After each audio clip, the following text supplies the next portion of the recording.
Hello guys, welcome to my channel. Today we are going to see how to fix Marvel Rivals FPS drops and pocket loss. Let's fix it guys. First step, you just need to go to search menu and type graphics settings. Click on open it. Select this change default graphics settings. And then here you can able to see hardware accelerated GPU scheduling. You just need to turn on the option. After that go back and then you just need to open up Epic Games. Select the library option, scroll down and select the three dot icon next to Marvel Rivals and scroll down and select manage. Select this open install location option and now copy this file path of the games directory.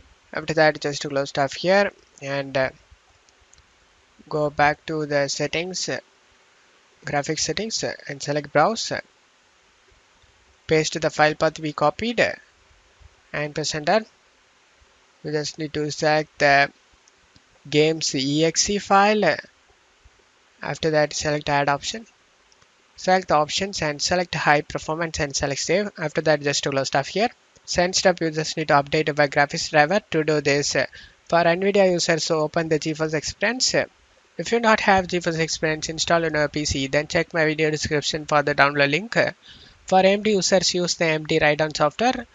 Select the drivers tab and select check for updates. If you have any available update listed over here, then you just need to update it and make your graphics card up to date guys. After that just close stuff here. That step, you just need to open up Epic Games and click on the three dot icon next to Marvel Rivals and select manage option. And now check my video description for this launch option, just to copy it. After that turn on this launch option and paste the launch option we copied and just to close stuff here, and now you can play the game without having any problem. And that's it for today's video guys. Give me a like and subscribe. Thank you.